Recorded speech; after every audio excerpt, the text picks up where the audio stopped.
Across Africa, a young leader named Ibrahim Traoré has risen as a fearless symbol of resistance against colonial influence and injustice. His courage and determination have already inspired millions across the continent. But what if that same spirit could echo beyond Burkina Faso? Could his vision spark a wave of unity, pride, and revolution for Black America, a community that has long faced systemic struggles and oppression? Welcome back to Black Voices USA, the channel where we give power to stories that shape the global Black community. Today, we dive deep into a powerful question that carries weight, hope, and vision for the future. Can Ibrahim Traoré inspire a Black revolution in the United States? Ibrahim Traoré, the young president of Burkina Faso, is not just a political leader. To many, he is a symbol of defiance against systems of exploitation. In a world where global powers often dominate African nations through debt, resources, and military influence, Traoré has stood firm in declaring sovereignty and independence. His speeches speak of dignity, unity, and liberation. He does not speak the language of compromise with oppression, he speaks the language of freedom. That is why his voice is not only echoing across Africa, but is being heard in America as well, where Black communities continue to grapple with their own struggles against systemic racism, economic inequality, and political neglect. When we think about revolution, it is not always about guns, protests, or physical battles. True revolution starts in the mind. It begins with a shift in consciousness, a refusal to accept the status quo, and the courage to imagine something greater. Ibrahim Traoré represents that spark. He stands as living proof that even in a small, resource-strained country, a leader with conviction can challenge global powers and reclaim dignity. If such strength is possible in Burkina Faso, what could be possible in America, where millions of Black voices are waiting to be united under a shared vision? For centuries, Black America has been fighting for recognition, equality, and justice. From the days of slavery to Jim Crow, from the civil rights movement to Black Lives Matter, the fight has never stopped.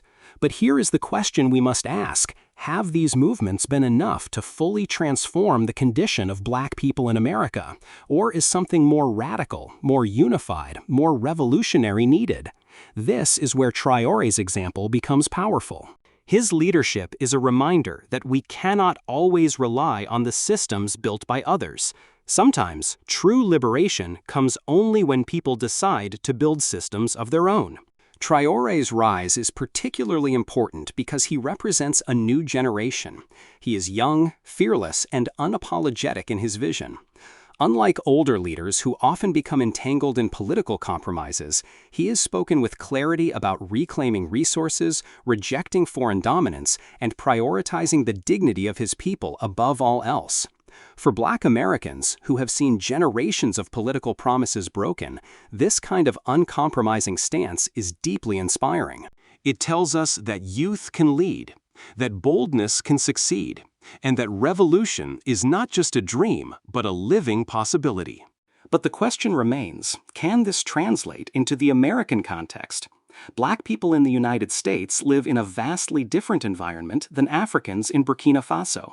Here, the systems of power are deeply entrenched, the economic disparities are massive, and the political establishment is designed to maintain control. Yet, despite these differences, there are common threads. Both Africans and Black Americans face the legacy of colonialism and slavery. Both struggle with economic exploitation. Both seek dignity, recognition, and control over their own destinies. And both know what it feels like to live in a world that often sees them as second-class citizens. This shared struggle is what makes Traoré's message so powerful across borders. His example is not about importing African politics into America. It is about adopting the spirit of self-determination, the courage to break away from dependency, and the unity that comes from seeing each other not as competitors but as family. If Black America embraces that spirit, it could mark the beginning of a new chapter in history. Imagine for a moment a movement where Black Americans look at leaders like Ibrahim Traoré and see not just a distant African president, but a mirror reflecting their own potential. Imagine a generation of young black men and women in America who decide that they too will no longer wait for permission to rise. Imagine communities building their own schools, their own businesses, their own media, their own systems of justice and accountability, independent of structures that have historically failed them. That is the revolution. It is not about destruction, it is about construction. It is about building a future on your own terms. Ibrahim Traoré's message to his people has always been rooted in dignity. He reminds them that Burkina Faso, despite its size, has value, has strength, has the right to control its destiny. For Black America, the same lesson applies. Despite centuries of oppression, despite being told to accept less, the community has always created, always innovated, always survived. From music to culture, from politics to business, Black America has influenced the world. The revolution is not about asking for a seat at the table. It is about building your own table. Now let us ask the hard question. What stands in the way of a Black revolution in America? The answer is not just external oppression. It is also internal division. Too often, the community is divided by class, politics, religion, or ideology. Too often, leaders rise only to be torn down by their own people. Too often, fear of change prevents unity. Traoré's rise is a reminder that unity is not a luxury, it is a necessity. In Burkina Faso, he called on his people to unite against external forces. In America, unity must also come first. Without it, any movement risks being scattered and ineffective. The revolution that Traoré symbolizes is not one of chaos, but one of order built by the people. It is about self-reliance, about rejecting narratives of weakness, about standing tall in the face of global powers. For Black Americans, the revolution must begin by believing in their own worth, by teaching their children the truth of their history, by reclaiming pride in their identity. It must grow through economic independence, through community building, through demanding accountability from those who claim to represent them.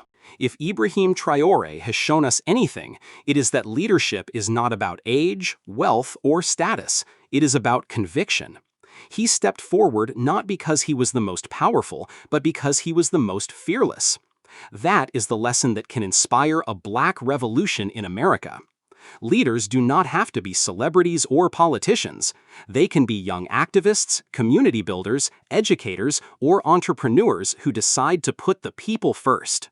This revolution does not mean rejecting America. It means reshaping it. It means refusing to accept second-class status.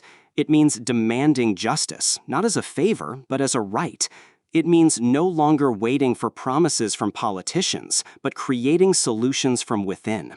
That is the true power of inspiration. That is the seed that Ibrahim Traoré has planted, not only in Africa, but in every Black heart that listens to his words and feels the fire of possibility. Then let us go deeper. Ibrahim Traoré is not just a political figure. He represents a psychological shift. For decades, Africans and people of African descent around the world have been told they are too weak to resist global structures, too poor to be independent, too divided to achieve unity. Yet here comes a man from Burkina Faso, a country often ranked among the poorest in the world, standing on global stages and declaring that his people will no longer be slaves to foreign powers. That act alone shakes the very foundation of global narratives. If someone from a so-called powerless nation can resist, then what excuse does a powerful Black community in America have not to demand transformation? Black America is not without power. With trillions of dollars in collective spending power, influence in culture, music, sports, and media, and a history of resilience, the community is not lacking resources. What is lacking is unity and strategy, and this is where Traoré's message becomes relevant. In Africa, he has spoken clearly about cutting ties that weaken the nation, about rejecting deals that exploit resources, about taking pride in being African. For Black Americans, the lesson is parallel. It is about cutting ties with systems of dependency, about rejecting narratives that suggest inferiority, about taking pride in being unapologetically Black. But revolution is not only about pride, it is about building. Black America has seen movements rise before. The civil rights movement brought legal gains. Black power movements brought cultural pride. Black Lives Matter brought global attention to police violence. But each of these movements, powerful as they were, faced challenges in translating momentum into permanent institutions. That is where inspiration from leaders like Traoré can make a difference. He is not only speaking about change, he is institutionalizing it. He is creating policies that back his words. He is building structures that ensure Burkina Faso is not dependent on outsiders. Black America can take the same step by moving from protests to power building, from slogans to systems. Imagine if Black America decided to take its economic power seriously. Imagine a movement that redirected even half of Black spending away from corporations that exploit and into Black-owned businesses. Imagine communities pooling resources to buy land, build schools, fund health systems, and invest in technology. That is not a dream, it is a possibility. Ibrahim Traoré shows us that when leadership aligns with vision, impossible things can become reality.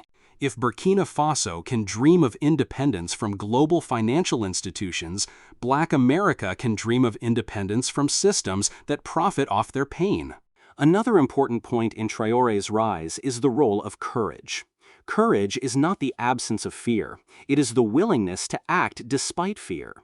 In America, many Black leaders fear being labeled too radical, too uncompromising, too controversial. This fear silences voices and weakens movements. But Traoré has shown that uncompromising truth is often what people are hungry for. His boldness has not isolated him, it has made him a hero.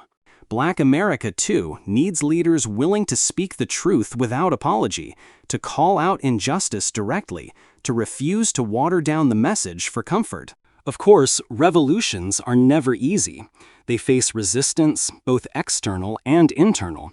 In Africa, Traoré faces the threat of foreign powers who benefit from keeping nations weak.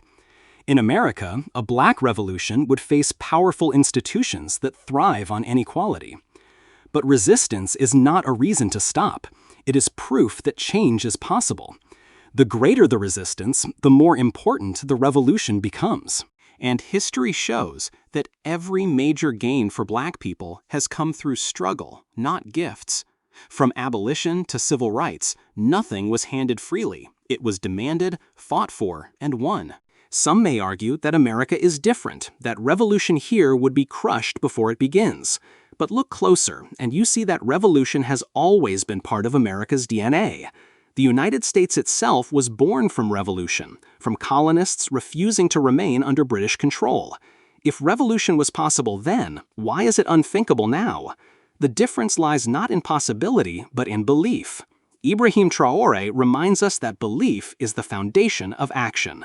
When people believe in their dignity, in their power, in their right to shape destiny, nothing can stop them. For Black America, this belief must be rekindled. Too often, oppression has led to despair, to survival mode, to thinking only about today and not tomorrow. But revolution requires vision. It requires thinking beyond the present to what is possible in the future. That is why Traoré's example matters. He is not just reacting to problems, he is envisioning a new Burkina Faso, one that his children and grandchildren can inherit with pride. Black America, too, must think generationally. The fight is not just about surviving today. It is about creating a tomorrow where freedom is not just a slogan, but a lived reality. Think of the cultural power Black America already holds. From hip-hop to fashion, from sports to movies, the world follows trends born in Black communities. Imagine if this cultural power was harnessed for revolution. If the music carried messages of unity and economic power. If athletes and entertainers use their platforms not just for personal gain, but for collective liberation. The potential impact would be unstoppable. Ibrahim Traoré has already shown how one voice of courage can amplify across a continent. Black America has millions of voices. The question is whether those voices will unite into a chorus of change. This is not to say that the path is simple. There will be opposition, betrayals, and setbacks. But revolutions are not defined by ease, they are defined by persistence. Traoré himself has faced criticism, threats, and challenges. Yet he continues because he knows that the stakes are higher than personal comfort. For Black America, the stakes are equally high. The choice is between continuing to struggle under the weight of systemic oppression or daring to imagine something greater. Ibrahim Traoré's story is still being written, and so is the story of Black America. The question is not whether he can single-handedly inspire a revolution in the United States. The question is whether his example can awaken the revolutionary spirit that already exists within the community. Because the truth is, the power is already there. The history, the resilience, the culture, the resources, all of it is already in place. What is missing is the decision to rise, to unite, to act. And that decision does not belong to politicians or celebrities. It belongs to the people. It belongs to the mothers raising children with pride, to the fathers teaching history at the dinner table, to the young leaders organizing in their neighborhoods, to the artists shaping culture with every word and beat. Revolution is not waiting for permission. It is claiming destiny. Ibrahim Traoré has shown us that even in the face of overwhelming odds, a leader with vision can ignite hope. For Black America, the time to ignite that hope is now. The question is no longer can it happen, but will it happen? This is Black Voices USA, and we will continue to bring you the stories, the truths, and the inspiration that matter to our people. If you believe in this vision, if you feel the power of this message, then share it, talk about it, and let it live beyond just words. Together, we can turn inspiration into action, and action into transformation. Stay strong, stay united, and remember, the revolution begins with you.